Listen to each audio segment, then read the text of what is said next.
រឿងដែលពិបាកបិទបំផុតគឺមាត់មនុស្សរឿងដែលពិបាកស្ទង់បំផុតគឺចិត្តមនុស្សទោះបីអ្នកជាមនុស្សល្អយ៉ាងណាក៏ដោយក៏នៅតែមានអ្នកមិនចូលចិត្តអ្នកដែរ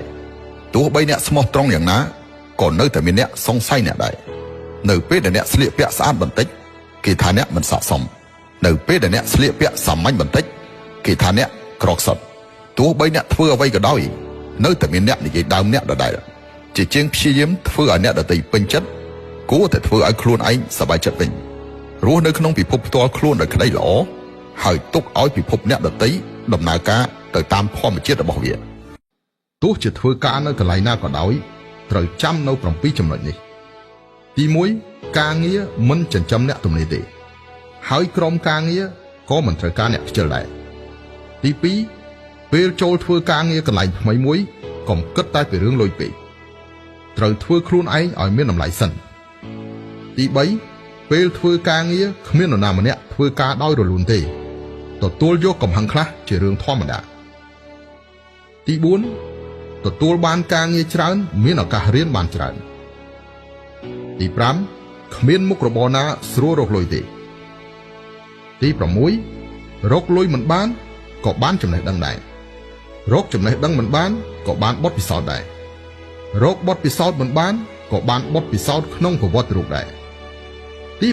7មានតែការកែប្រែឥរិយាបថខ្លួនឯងសិនទើបអាចលើកកម្ពស់ខ្លួនឯងបានមានតែការកែប្រែឥរិយាបថការងារសិនទើបអាចលើកកម្ពស់អាជីវកម្មខ្លួនឯងបាន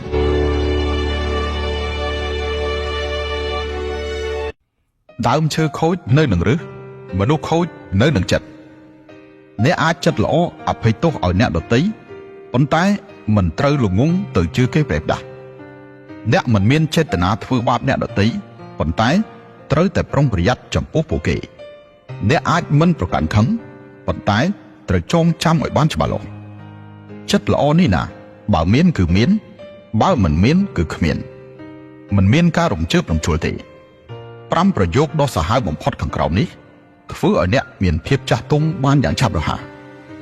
1កុំត្អូញប្រាប់គេថាក្រគ្មានអ្នកណាឲ្យលុយអ្នកចាយទេ2កុំត្អូញប្រាប់គេថាហត់គ្មានអ្នកណាជួយធ្វើជំនួសអ្នកទេ3កុំឲ្យតែស្អីបន្តិចស្រក់ទឹកភ្នែកគ្មានអ្នកណាខ្វល់ពីអ្នកទេ4កុំចុះចាញ់គ្មានអ្នកណាចង់ឲ្យអ្នកឈ្នះទេ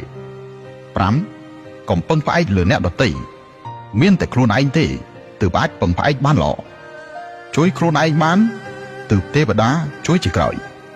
ហើយបើចង់យកឈ្នះអ្នកដទៃត្រូវចងចាំនៅបណ្ដាំដូនតាទាំងនេះឈ្នះអ្នកខ្ពស់ដោយបន្ទន់ប្រាណឈ្នះអ្នកក្លាហានដោយទំលាយឈ្នះអ្នកខ្សោយដោយសម្លបាយឈ្នះអ្នកស្មើកាយដោយការព្យាយាម